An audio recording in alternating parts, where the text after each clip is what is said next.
আমরা সকলেই আমাদের মালিক মহান রব্বুল আলামিনের কাছে প্রাণ খুলে শুকরিয়া আদায় করি, যিনি আমাদেরকে ঈদের দ্বিতীয় দিনে পার্থিব জীবনের সমস্ত কাজকর্ম থেকে বিরত রেখে চতুর্দিকে বিছানো শয়তানের বেড়াজাল কেটে একটি কোরআনের মাহফিল তথা জান্নাতের টুকরার মধ্যে আসার জন্য বসার জন্য সময় এবং সুযোগ করে দিয়েছেন।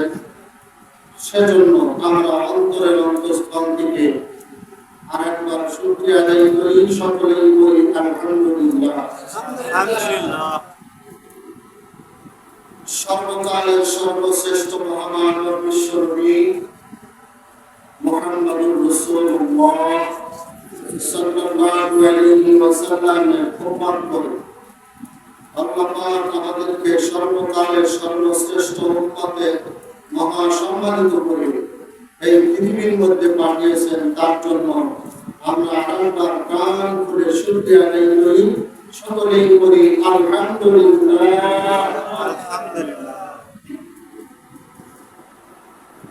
আমরা এখানে যারা উপস্থিত হয়েছি, আমরা সকলে একে অপরের সাথে আত্মীয় সম্পর্কে ওতপ্রোতভাবে জড়িত আছি। যদিও সবার সাথে রক্তের সম্পর্ক নেই, কিন্তু তার চেয়ে বেশি ঘনিষ্ঠতা আমাদের সকলের মাঝে আছে। কথা ঠিক না ঠিক? এখানে এমন কিছু লোক আছে যাদের চেহারার দিকে তাকাইলে আমাদের হারানো আপনার কথা মনে পড়বে। এখানে এমনও মানুষ আছে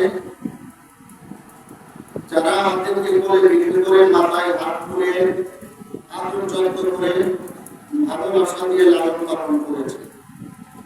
বিশেষ করে এখানে আমার অত্যন্ত প্রিয়, আমার শ্রদ্ধেয়, আমাদের সকলেরই প্রিয় হরিরামপুরের তিন সন্তান, এক গর্বিত সন্তান আলহাজ হাফেজ রাবিয়া আজম, প্রিয় ভাই হাফেজ সাইফুর, এরপরে আমাদের জাহাঙ্গীর ভাই, মিজান ভাই, আর আমার মাতারা তো আছে। এই যে এখানে আপনারা যারা এসেছে, সবার নাম বললাম না, নাম সবারই জানা আছে। আমরা কিন্তু একে অপরের সাথে আত্মীয় বন্ধনের চেয়ে ঘনিষ্ঠভাবে পারিবারিকভাবে সবাই জড়িত আছে। কথা ঠিক না?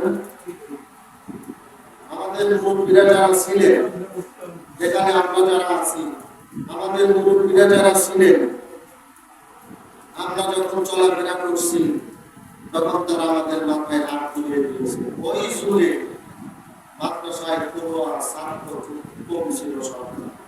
বর্তমানে অনেক আমাদের নয়রাতে আমরা যে এরিয়াটার মধ্যে থাকতাম, সেখানে অনেকেই আমাদের সাথে মাদ্রাসায় ভর্তি হয়েছিল।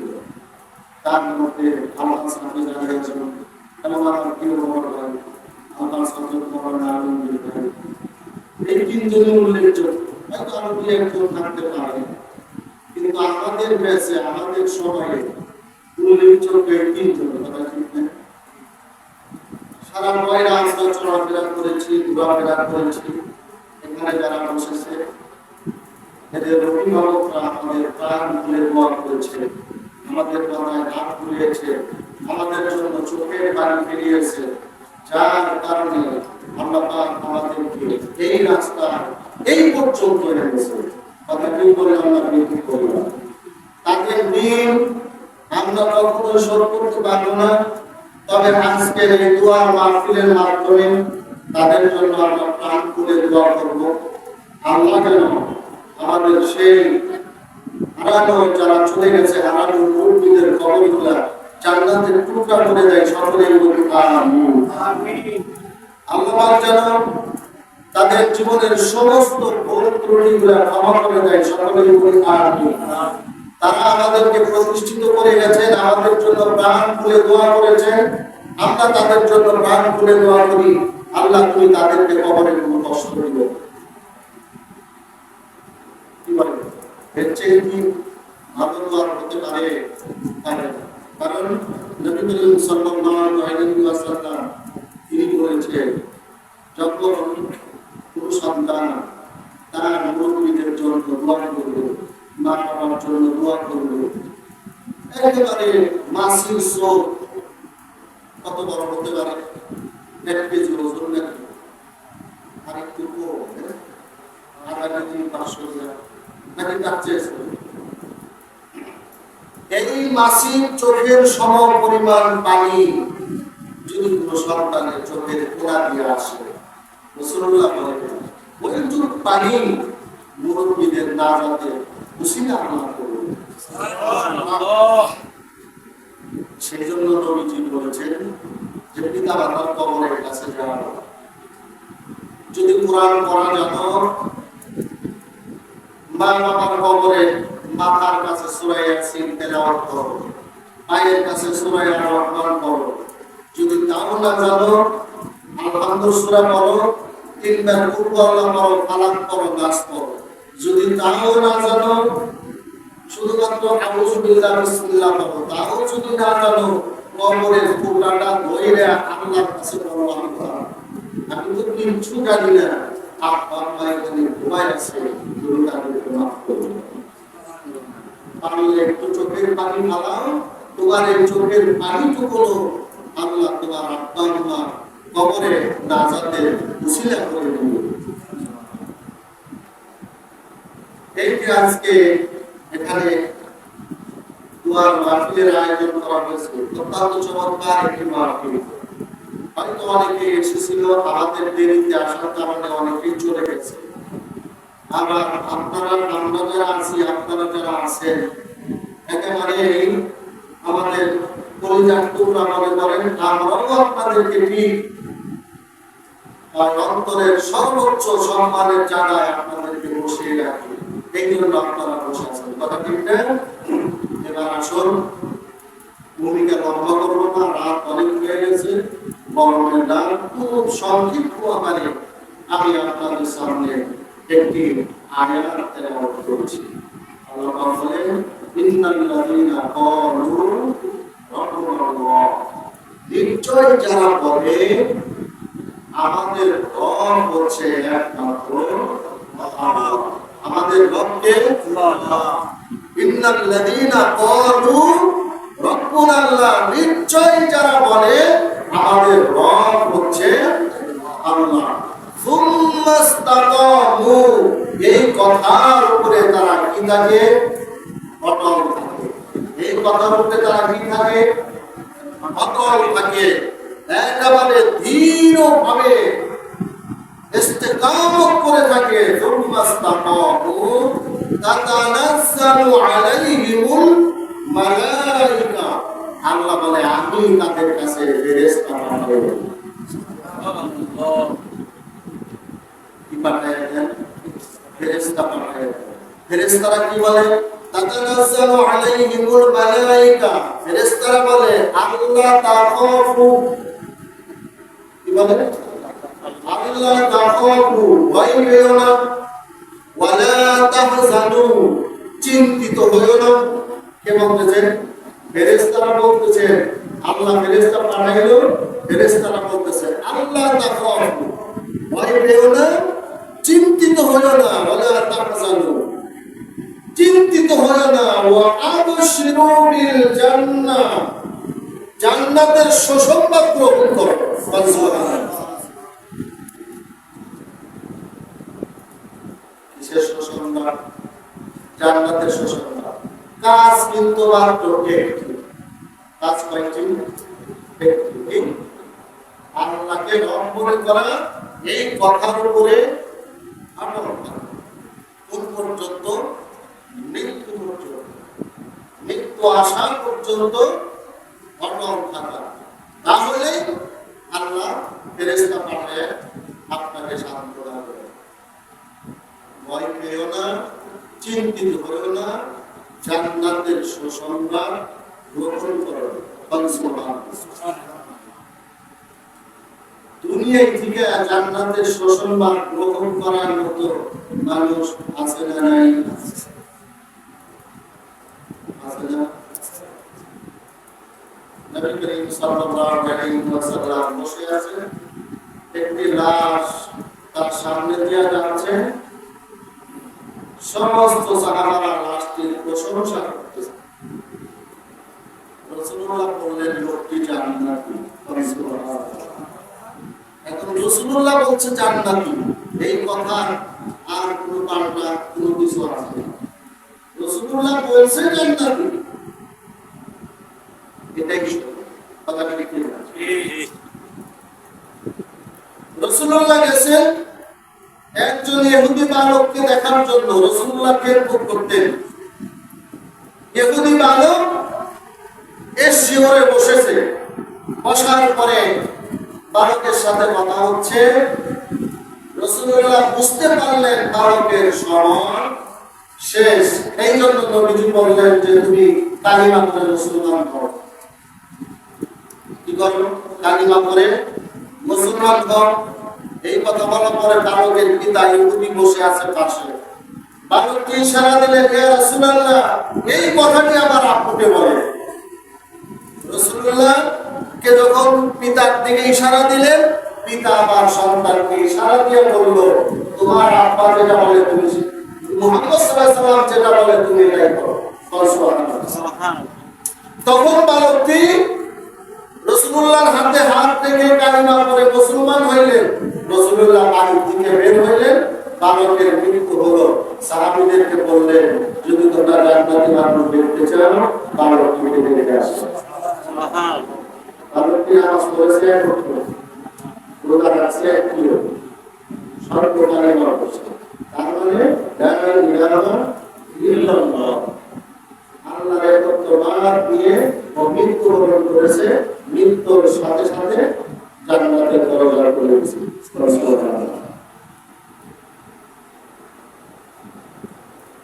উহুদের যুদ্ধে হামজা শহীদ হয়ে গেছে, লাশ খুঁজে পাওয়া যায় না। রাসূলুল্লাহ আক্রান্ত, আসমানের দিকে তাকান, মুসকি মুসকি হাসে। হামজার লাশ পাওয়া যায় না, যুদ্ধে শহীদ হয়েছে। রাসূলুল্লাহ বলল, তোমরা এখন খুঁজে খুঁজে দেখতেছে হামজার লাশ পাওয়া গেল। রাসূলুল্লাহর কাছে আনলেন, আবু বকরকে বললেন যে হামজার লাশকে আসমানের ফেরেশতারা গোসল করাচ্ছে। সুবহানাল্লাহ। আবু বকর হাদিসটি বর্ণনা করেছেন, আমি তাকায়া দেখলাম হামজার পানি বেয়ে টপ করে পানি পড়ছে। আবু যে কাউসারের পানি বেয়ে গোসল করাচ্ছে। সুবহানাল্লাহ। আমলে ইন্নাল লাযীনা ক্বালু রাব্বুনাল্লাহ, একমাত্র আল্লাহকে রব মানতে হবে। রবের অর্থ হলো চারটি। যেমন আলহামদুলিল্লাহি রাব্বিল আলামিন, এখানে রব আছে না নাই? তাহলে এখানে কি আলহামদুলিল্লাহি রাব্বিল আলামিন, সমস্ত প্রশংসা একমাত্র ওই রবের, আল্লাহ, যিনি এই পৃথিবীতে যা কিছু আছে সকল কিছুর লালন পালন, যিনি সকল কিছুকে লালন পালন করে, তিনি হলো রব। তিনি কে? তাহলে আমাদের লালন পালনকারী কে? আলহামদুলিল্লাহ রাব্বিল আলামিন। লালন পালন কিন্তু এটা ভিন্ন একটা জিনিস। আপনার সংসারের পরিবারের কয়েকজনকে লালন পালন করলেন, সেটা একটা জিনিস। গ্রামের সবাইকে দাওয়াত করে একত্র করাইলেন, এটা আর একটা জিনিস। কিন্তু আল্লাহ যে লালন পালন করেন, এই পৃথিবীর যা কিছু আছে, আমরা যা কিছু দেখি আর যা কিছু না দেখি, এই সকল কিছু লালন পালনকারী কে? আল্লাহ। আপনি ইচ্ছা করলে বিবিলাকে দাওয়াত করে খাওয়াইতে পারবেন না, পারবেন? ইচ্ছা করলে পক্ষী করতে আপনি দাওয়াত করে খাওয়াইতে পারবেন না। খাওয়াইলেও কিছু চাউল, মুড়ি, ভাত খাওয়াইলেন।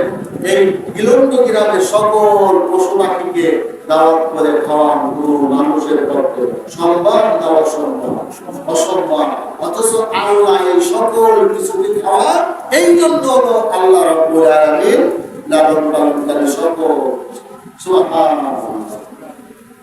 এই জন্য নবী সুলাইমান নদীর পার দিয়ে হাঁটতেছে, আর একটা ব্যাঙ পুকুর থেকে কয়েকটা পিপিলিকা ধরে নিয়ে পানির নিচে ডুব দেয়, আবার কতক্ষণ পরে উঠে আবার পিপিলিকা নিয়ে পানির নিচে ডুব দেয়। এরপরে সুলাইমান নবী ব্যাঙকে জিজ্ঞেস করলেন, ব্যাঙ তুমি এই যে একটু পরে পানির নিচে ডুব দেও কয়টা পোকামাকড় নিয়ে, আবার উঠো আবার ব্যাঙ বলতেছে যে এই পানির নিচে আমার একটি জাতি লাল আটকা পড়েছে, আমি তার খাবার সংগ্রহ করতেছি। তাহলে রবের কয়টি অর্থ বললাম? চারটি। এক নম্বরে আলহামদুলিল্লাহ রাব্বিল আলামিন, এই পৃথিবীতে যা কিছু আছে সকল কিছু যিনি লালন পালন করেন তার নাম হলো রব। তার নাম কি? রব। এরপরে আমার দেখেন দ্বিতীয় নম্বরে আল্লাহ কি বলতেছে, ইকরা বিসমি রাব্বিকাল্লাযী খালাক। সুবহানাল্লাহ। পড়ো তুমি তোমার রবের নামে যিনি তোমাকে সৃষ্টি করেছেন। সুবহানাল্লাহ। তাহলে রবের আরেকটা অর্থ হলো সৃষ্টিকারী। কি সৃষ্টিকারী, যিনি আমাদেরকে বানিয়েছেন। কথা ঠিক কিনা? তাহলে রবের এক নাম্বার অর্থ হলো লালন পালন করে, দুই নাম্বার অর্থ হলো যিনি রব তিনি আমাদেরকে সৃষ্টি করেছে। কথা ঠিক না? রবের তিন নাম্বার অর্থ হলো আপনার হায়াত এবং আল্লাযী খালাকাল মাউতা ওয়াল হায়াতা লিয়াবলুয়াকুম আইয়ুকুম আহসানু আমালা। হায়াত এবং মৃত্যুর ফায়সালা যিনি করেন, এদিকে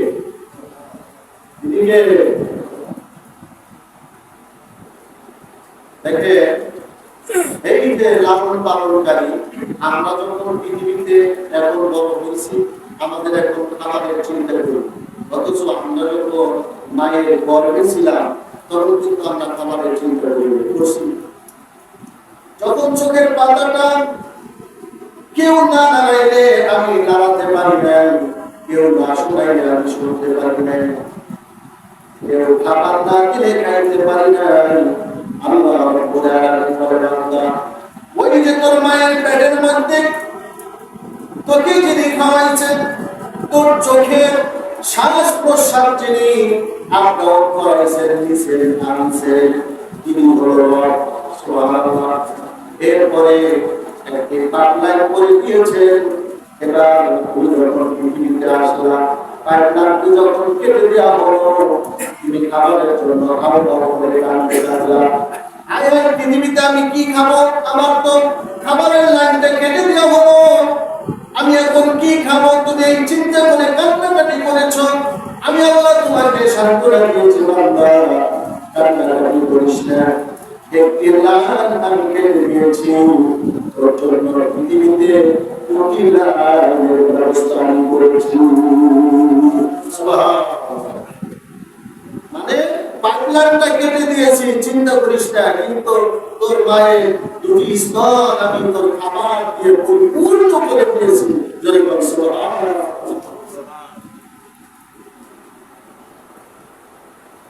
এই জন্য ইন্নাল্লাযীনা ক্বালু রাব্বুনাল্লাহ, যারা আল্লাহর উপরে ভরসা করবে এই পৃথিবীর সকল কিছু তাদেরকে সম্মান করবে। এই পৃথিবীর কাউকে তুমি ভয় পাবেন না, বরঞ্চ তাকে দেখে এই পৃথিবীর সকল কিছু ভয় পাবে। সুবহানাল্লাহ। সকল কিছু ভয় পাবে না, তাকে মৃত্যুর ভয় দেখায় কাবু করতে পারবে না, তাকে দুনিয়ার কোন লোক লালসা দেখিয়ে ঈমান থেকে দূরে নিয়ে যেতে পারবে না। তারা যদি কখনো কোনো বিশাল ক্ষমতার অধিকারী ক্ষমতায় বসে জোর করলাম, তারা দুর্নীতি করবে না।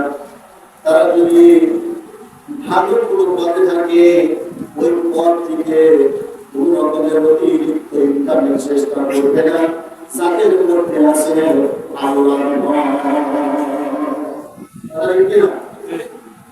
যাদের হৃদয় আছে আল্লাহর ভয়, তারা কোনো পথ ভুলে যায় না। ঠিক কিনা? আল্লাহর প্রেম ছাড়া এই দুনিয়া কারো কাছে কোনো কিছু যায় না। রাতের আধারে যারা সেজদাতে রয়, দু চোখের স্রোতে নদী যেন বয়। রাতের আধারে যারা সেজদাতে রয়, দু চোখের স্রোতে নদী যেন বয়।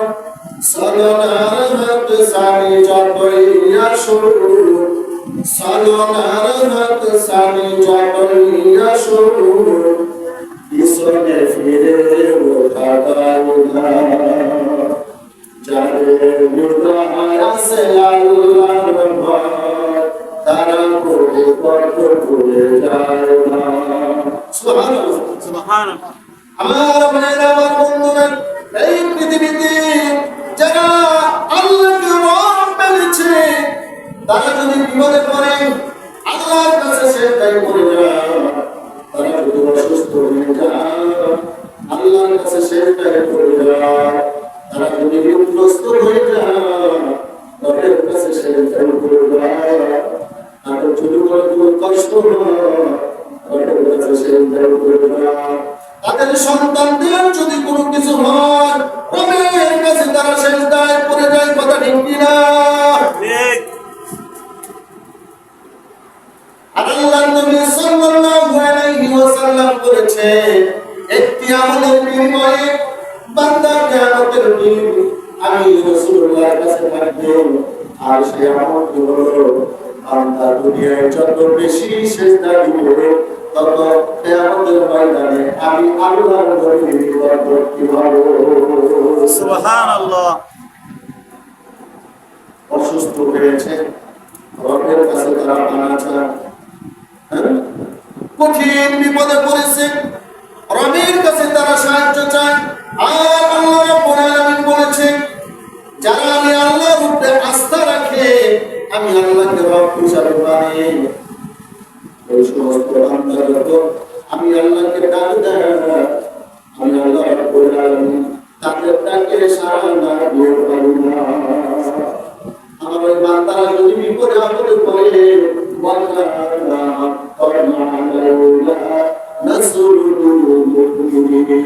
ওই মুমিনদেরকে সাহায্য করা আমি আল্লাহর ওয়াজিব করে দিলাম।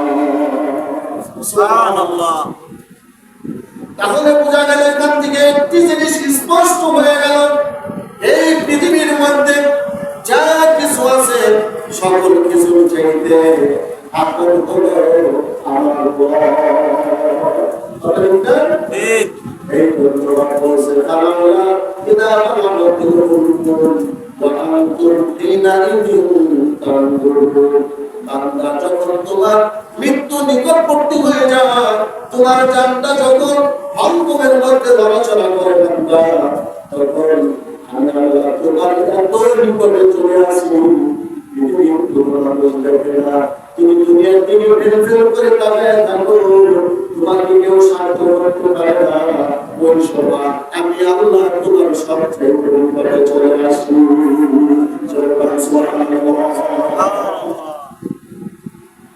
রাসূলুল্লাহকে সাহাবারা প্রশ্ন করলেন, ইয়া রাসূলুল্লাহ, নিকট মানে আল্লাহ কত কাছে আসে? আল্লাহর নবী সাল্লাল্লাহু আলাইহি ওয়াসাল্লাম বললেন, আমার সাহাবারা, তোমার ঘরের মধ্যে যে রোগ আছে এই রোগটা তোমার যত নিকটে, আমার আল্লাহ তার চাইতে আরো বেশি নিকটে। সুবহানাল্লাহ। এই জন্য সুবহানাল্লাহ, যারা একমাত্র আল্লাহকে রব মানবে তাদের কোনো বিপদ নাই, তাদের কোনো বাধা নাই, তাদের কোনো মুসিবত নাই, তাদের কোনো হালকাও নাই, তাদের কোনো চিন্তা নাই, তারা একমাত্র রবের উপরে ভরসা করে আছে। তারা মৃত্যুকে বরণ আগমন করে। রাসূলুল্লাহর একজন সাহাবী, তার নাম আম্মার, পিতার নাম ইয়াসার, মায়ের নাম সুমাইয়া।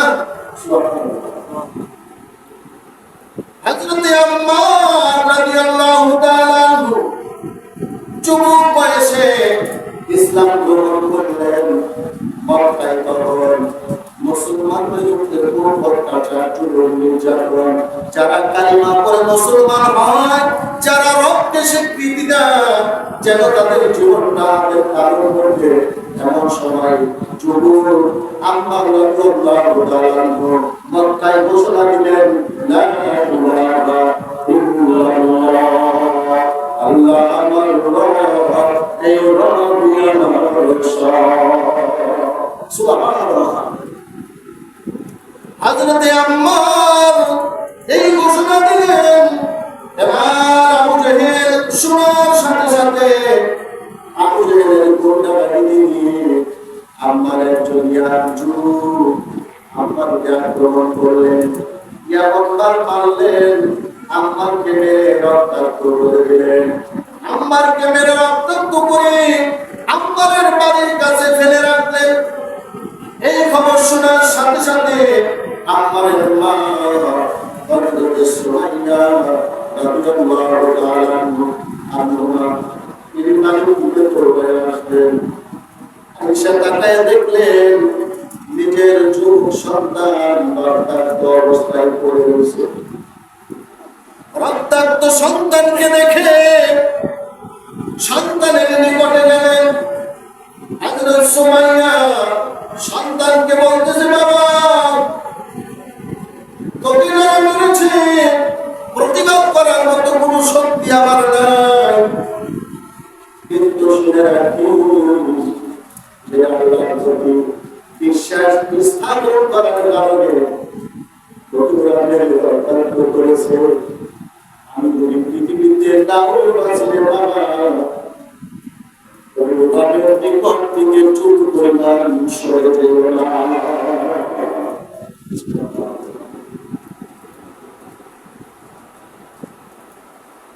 এই কথা, এই পরামর্শ যখন সন্তানকে দিলেন সুমাইয়া, সাথে সাথে আবু জেহেল সুমাইয়াকে আক্রমণ করার নির্দেশ দিলেন। সুমাইয়াকে আক্রমণ করলেন। আক্রমণ করার আগে আবু জেহেল বলতেছে, সুমাইয়া তোমার কলিজার টুকরা সন্তানকে মেরে রক্তাক্ত করে ফেলেছি, সন্তানের দিকে তাকায় দেখো, যদি তুমি আমাদের কথা না শোনো তাহলে তোমার মৃত্যু জাতীয় অবস্থা হবে। সুমাইয়া বললেন, আবু জেহেল তুমি জানো না আমার অন্তরের মধ্যে আল্লাহর নাম ছাড়া আর কোনো ভয় নাই। আবু জেহেল তুমি জানো না আমি একমাত্র আমার আল্লাহকে রব মেনেছি, যিনি আমার লালন পালনকারী, যিনি আমার সৃষ্টিকর্তা, যিনি আমার হায়াত পথের মালিক, যিনি আমার রিজিক দাতা। করে সুবহানাল্লাহ। তুমি আমাকে মৃত্যুর ভয় দেখিও না, কোনো লাভ হবে না। এই কথা বলতে যাবো আবু জেহেল চলে গেলেন, লেগে গেলেন, সুমাইয়াকে মারলেন। এরপরে লজ্জার স্থান লক্ষ্য করে বিষাদ করে ছাড়লেন। সুমাইয়া পড়ে গেল। সুমাইয়ার স্বামী আম্মারের পিতা ইয়াসিরের কাছে খবর দিল, ইয়াসির তুমি কি খবর পাইছো? সন্তানকে মেরে রক্তাক্ত করেছে, তোমার বিবিকে হত্যা করেছে, শহীদ করে দিয়েছে। ইয়াসির দৌড়ে গেলেন, দেখলেন সন্তান রক্তাক্ত অবস্থায় পড়ে আছে, বিবির লাশটা পানি সামনে পড়ে আছে। ইয়াসির আমাদের মতো হলে পরজরি আবু জেহেলের কাছে ক্ষমা প্রার্থনা করতে পারতেন, জীবন ভিক্ষা চাইতে পারতেন, কিন্তু জীবন ভিক্ষা চাইলেন না, ক্ষমা চাইলেন না। বীর শহীদের মতো কারণ মর আছে একমাত্র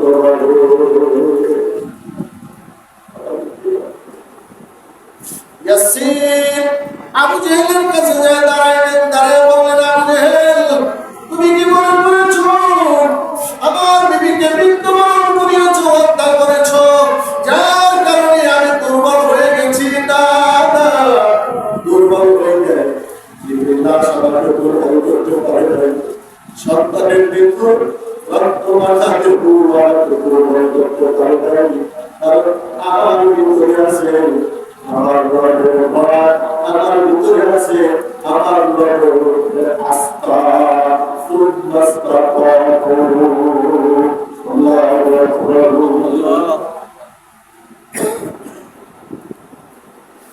আবু জেহেল দমক দিয়ে বলতেছিলেন,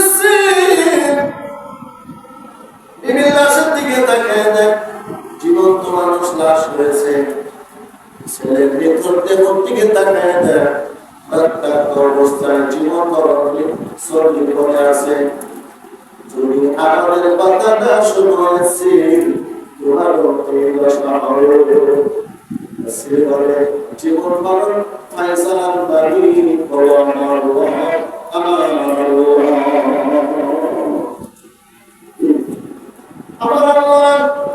আমাকে মৃত্যুর ভয় থেকে কোনো লাভ হবে না। আবু জেহেল সঙ্গে সঙ্গে অর্ডার করলেন, ইয়াসিনকে বাঁধন, শক্ত করে বাঁধন। এবার ইয়াসিনকে আপনার খেজুরের রশি দিয়ে এই হাত এই পা শক্ত করে বাঁধা হলো। এই হাতের সাথে পাটা শক্ত করে বাঁধা হলো। শক্তিশালী বিদ্যালয়ের সঙ্গে দুটি হাত দুটি পাও দুটের মধ্যে বলে দিলেন। এবার উটের দুটি মালি দুই দিকের মধ্যে তারা করতে লাগলো।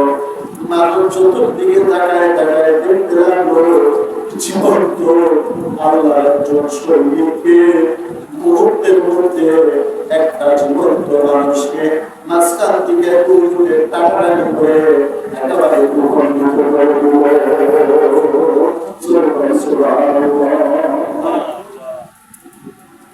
إنما إن الذين قالوا ربنا الله ثم استقاموا تتنزل আল্লাহর উপরে আশা, আল্লাহর উপরে ভরসা, জীবন মরণ সব তার উপরে, আল্লাহর উপরে। إنما قالوا ربنا الله ثم استقاموا, ইস্তিকামত থাকা। যেমন হযরত আসিয়া ফিরআউনের স্ত্রী, তিনি নিজে বিশাল সাম্রাজ্যের মালিক, নিজেকে দাবি করে আমার রব্বুল আলা। গভীর রাত্রিতে ঘরের মধ্যে উঠছে, এবার দেখে নিজের ঘরের মধ্যে কে যেন রাতের ঘুরে লা মাসুদা লা মাবুরা লা ইলাহা ইল্লাল্লাহ লা ইলাহা ইল্লাল্লাহ লা ইলাহা ইল্লাল্লাহ লা ইলাহা ইল্লাল্লাহ লা ইলাহা ইল্লাল্লাহ মুহাম্মাদুর রাসূলুল্লাহ সাল্লাল্লাহু আলাইহি ওয়াসাল্লাম জিকির করতেছে। এবার ফেরাউন বলে, আসে রে, আমি নিজে একজন প্রভু, নিজে একজন খোদা, নিজেকে নিজে আমি রব দাবি করি। আমার ঘরের মধ্যে বসে বসে তুমি অন্য আরেকজনকে জিকির করতেছ, উপাসনা করতেছ, স্মরণ করতেছ। এটা তো ভালো থাকা যায় না। যদি মানুষ জেনে যায়, আসিয়া রে, আমার খোদাই দায়িত্ব থাকবে না, আমাকে মানুষ খোদা মানবে না। ও আসিয়া, তোমার কি লাগবে? তুমি কি চাও? যা চাও তোমাকে আমি তাই দিব। তবু তুমি ওই আল্লাহকে ভুলে যাও, তোমার রবকে ভুলে যাও। আসিয়া বলল, প্রাণের স্বামী, কি বলেন আপনি? আপনি আমার কাছে যা চান আমি তাই আপনাকে দিতে রাজি আছি, আমার জীবনটা দিতে রাজি আছি প্রাণের স্বামী। কিন্তু সেই অন্তরের অন্তঃস্থল দিয়ে আমি আমার ভাবকে ভালোবেসেছি, আমি আমার ঘরকে ভালোবেসেছি। এই অন্তর থেকে আমি আমার আল্লাহকে কোনো করতে পারবো না। ফেরাউন বলে, বলো কি আসিয়া, আমার চাইতে তোমার রবের ভালোবাসা তোমার ভিতরে বেশি নাকি কম বেশি?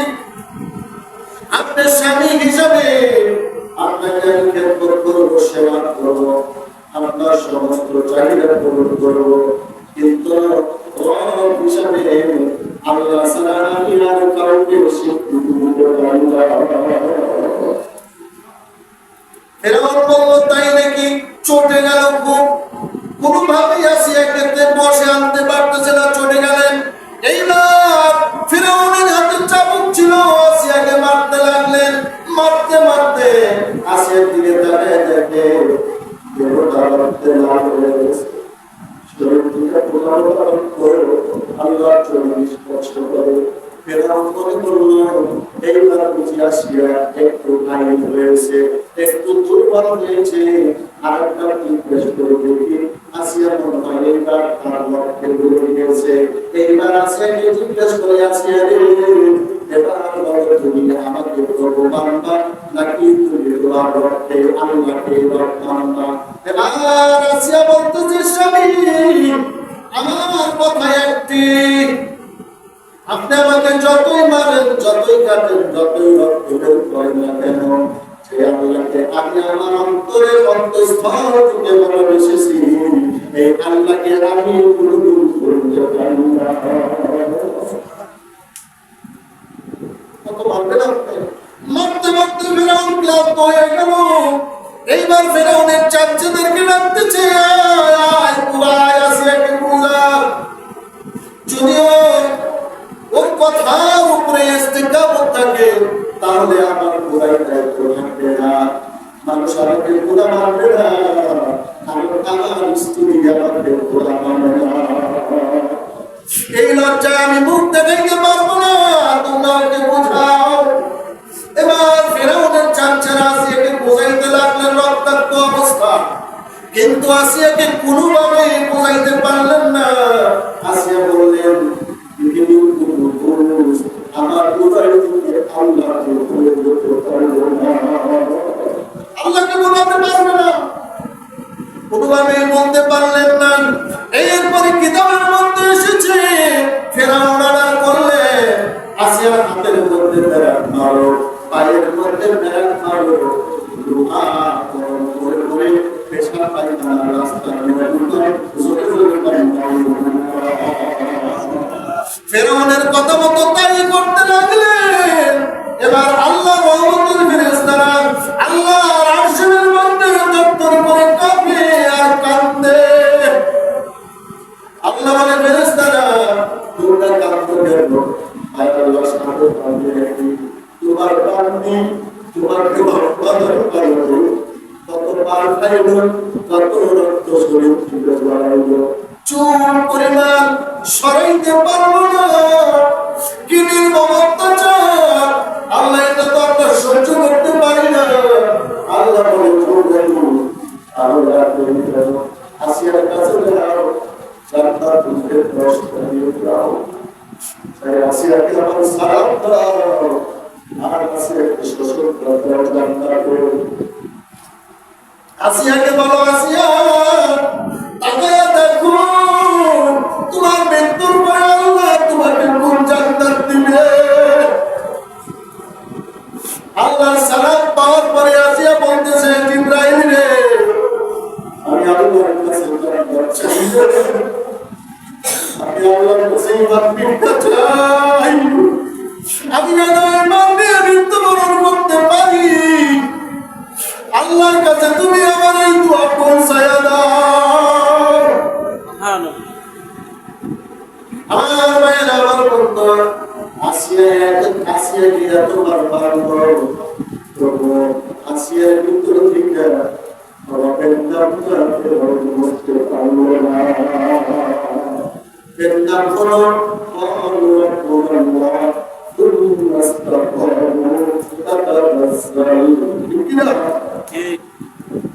অন্তরালের মা মনে বিপদ হবে, সন্তান অসুস্থ হবে, কঠিন দুরারোগ হবে, কঠিন আঘাত হবে, রক্তে ঘোলা যাবে না। সন্তান অসুস্থ হয়ে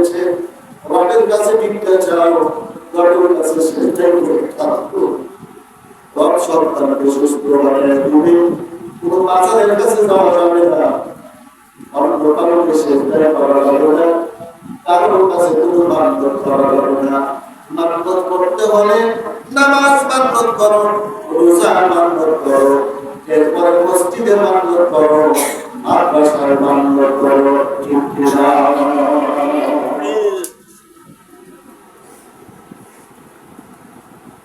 তাহলে এই রব যদি হয়ে থাকে আমাদের সব, পৃথিবীতে আপনাকে কেউ দেখাইতে পারবে না।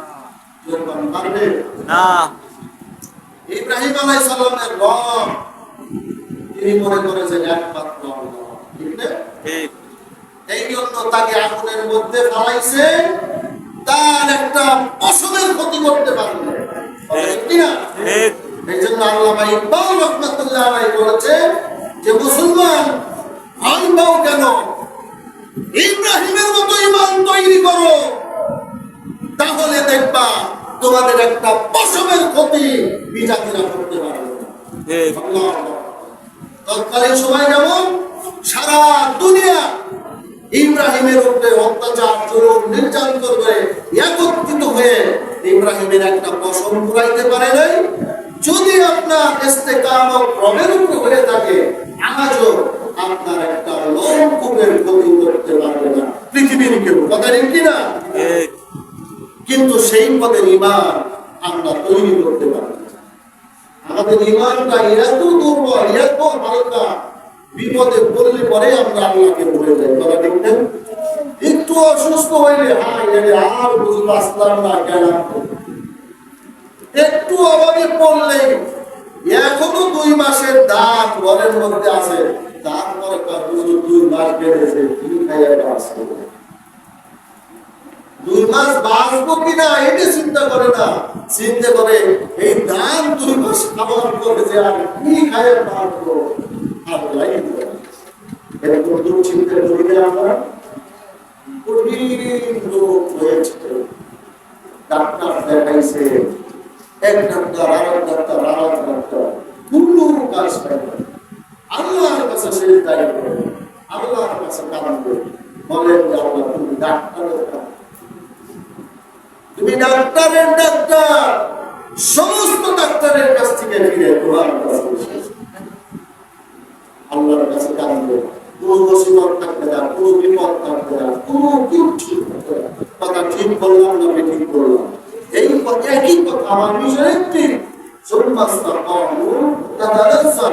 আল্লাহকে রব মানতে হবে, এই কথার উপরে মৃত্যু পর্যন্ত ইস্তেকামত থাকতে হবে। মামুন যারা এসেছেন তাদেরও একটু স্বামী অসুস্থ হয়েছে, সন্তান অসুস্থ হয়েছে, আল্লাহ চোখের পানি পড়ায় আল্লাহর কাছে বলেছে, স্বামীর অসুস্থ যখন স্ত্রী চোখের পানি পড়া আল্লাহ বলেছে আল্লাহর স্বামী সুস্থ করা। রাসূলুল্লাহ বলছেন যে কোন স্বামীর মৃত্যুর পরে স্ত্রী যদি দোয়া করে, আল্লাহ আমার স্বামী বড় ভালো ছিল, তুমি মাফ করো, ওই স্বামী জান্নাতে যাবে। আবার কারো স্ত্রীর মৃত্যুর পরে যদি স্বামী হাত তুলে দোয়া করে, আল্লাহ তুমি আমার স্ত্রীটাকে মাফ করে দাও। রাসূলুল্লাহ বলছেন স্বামীর চোখের পানি গড়ানোর আগে স্ত্রীর কবর আল্লাহ জান্নাতের টুকরা বানায় দেয়, বলে রাসূলুল্লাহ এটা আমাদেরকে শিখিয়েছে। কথা ঠিক না? খাদিজার মৃত্যুর পরে রাসূলুল্লাহ বারবার ছুটে গেছে খাদিজার সেই কবরের পাশে। আজও কবরটা আছে, যারা বাস করতে গেছে তারা দেখেছে, বারবার গেছে। আয়েশা সিদ্দিকা একদিন প্রশ্নই করে বসলেন, ইয়া রাসূলুল্লাহ আপনি খাদিজাকে বড় করতে পারেন, তাহলে আমাদের দিকে এটাকে খুশি হবে। রাসূলুল্লাহ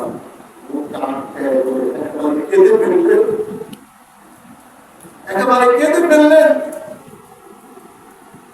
রাসূলুল্লাহ বলল, দেখো আয়েশা, খাদিজাকে আমি বিয়ে করেছি 25 বছর, তার 15 বছর পরে আল্লাহ আমাকে নবুয়ত দিয়েছে। আমাকে যখন নবুয়ত দিল প্রথম 2 বছর আমি দিনের বেলায় মানুষের কাছে কালিমার দাওয়াত দিতে পারি নাই। রাতের বেলায় আমি কালিমার দাওয়াত দিতে গেছি। এশারের নামাজ পড়ে গেছি কতদিন রাত 2টা, 2:30, 3টে, 4টে, কতদিন ভোর হয়ে গেছে। কিন্তু আমি খাদিজার দরজার সামনে এসে যতদিন দাঁড়াইছি সাথে সাথে আমার খাদিজা দরজা খুলে দিয়েছে। আমি একদিন জিজ্ঞেস করলাম, খাদিজা এই যে প্রতিদিন দরজার কাছে দাঁড়ানোর সাথে সাথে দরজা খুলে দাও, তুমি কি রাতের বেলা ঘুমাও না? আমার খাদিজা উত্তর দিয়ে দিল, আপনি যখন আমার ঘর থেকে বের হয়ে যান আমার ঘুম হারাম হয়ে যায়। আমি চেষ্টা করি আমার দুটি চোখের পাতায় কর্তব্য করতে পারি না। ভাই কেন পারো না? ভাই আপনি হলো আমার প্রাণের স্বামী রহমাতুল লিল আলামিন। আমি যদি ঘুমিয়ে পড়ি আমার স্বামী অত্যন্ত পরিশ্রম করে আমার দরজায় আসবে, আমাকে ডাকাডাকি করবে। রহমাতুল লিল আলামিন যদি আমার স্বামী আমার দরজায় দাঁড়ায় থাকে আমার আল্লাহ বেজার করে যাবে, আল্লাহর কাছে আমি গুনাহগার হয়ে যাব, আল্লাহর কাছে আমি গুনাহগার হয়ে যাব। এই জন্যই গোপালের স্বামী আমি একটি গান করে দাঁড়াবো। আপনি যখন বাড়ি থেকে বের হয়ে যান আমি দরজাটা আটকাইয়া দরজার সামনে কাঠটা লাগাইয়া থাকি। যখন আপনার বাইরের শব্দ শুনি দরজার কাছে আসে সঙ্গে সঙ্গে দরজাটা খুলে কারণটা কি? কারণ হলো আমাদের সবাই আমরা দেখেছি, আমাদের মা চাচিদের কাছ থেকে আমরা দেখেছি, সেটা কি স্বামী যখন বাড়িতে আসতো সন্ধ্যার সময় আমি দেখেছি আগে মা এক পাল্লা পানি রেডি করে রাখতো, একটা ফুল পানি উঠানে রেডি করে রাখতো, আর দুপুরবেলা আসলে পাখাটা রেডি করে রাখতো। আমার স্বামী আসবে রোদ যদি কাজ করে থাকে একটু বাতাস দেওয়া রাখবে। সন্ধ্যার সময় আমার স্বামী চা সমাজ করে ওই মাঠের দিকে বাড়িতে আসবে, আসার পরে তার এক পাল্লা পানি রাখবে, তার একটা ফুল লাগবে, হাত মুখ মোছার জন্য গামছা লাগবে। মা ফুলটা এক পাল্লা পানি একটা গামছা করে রাখতো। এখন কি আছে? এই জন্য শেষ কথা হলো আল্লাহ নবী বলেছে যার স্বামী স্ত্রীর মধ্যে সম্পর্ক ভালো ওই পরিবারের মধ্যে আল্লাহর রহমত এবং বরকত আছে। আর যেই পরিবারের মধ্যে স্বামী স্ত্রীর সম্পর্ক খারাপ ওই পরিবারে কোনো বরকত নাই, আল্লাহর কোনো রহমত নাই, বরং বিপদ আপদ বালা মুসিবত অসুখ বিসুখ তাদেরকে বিরাট করে তুলবে। বুঝতে পেরেছেন? এই জন্য আসুন আমি একটি আয়াত এরই অর্থ এবং কিছু ব্যাখ্যা আপনাদের সামনে বললাম। এর চূড়ান্ত ফলাফল হলো একমাত্র আল্লাহকে রব মানতে হবে, তার উপরে ভরসা করে মৃত্যু পর্যন্ত যদি আমরা যেতে পারি তাহলে মৃত্যুর আগেই আল্লাহ ওয়াদা করেছেন ওয়াবশিরু বিল জান্নাহ, তোমাকে জান্নাতের সুসংবাদ তোমার জীবদ্দশায় ফেরেশতারা জানিয়ে দেবে। সুবহানাল্লাহ। এটি আমরা করতে পারবো না ইনশাআল্লাহ।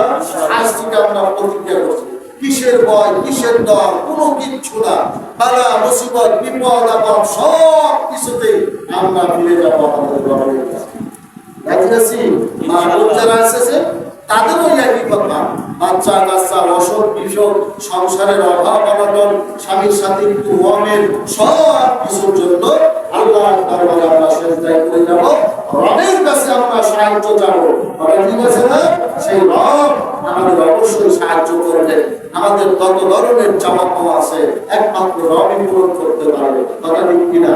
তাহলে আর কেন মানুষের কাছে কোনো কিছুর কাছে না, একমাত্র রবের কাছে আমাদের চাওয়া আমাদের আশা আকাঙ্ক্ষা আমাদের মনের কথা তাদের কাছে বলবো। আল্লাহ পাক যেন এই পদে ঈমান আমাদের সকলকে তৈরি করে দেয়। সকলেই বলি আমিন সুম্মা আমিন। আমার তাওফীক ইল্লা বিল্লাহ। আসসালামু আলাইকুম ওয়া রাহমাতুল্লাহ। আমি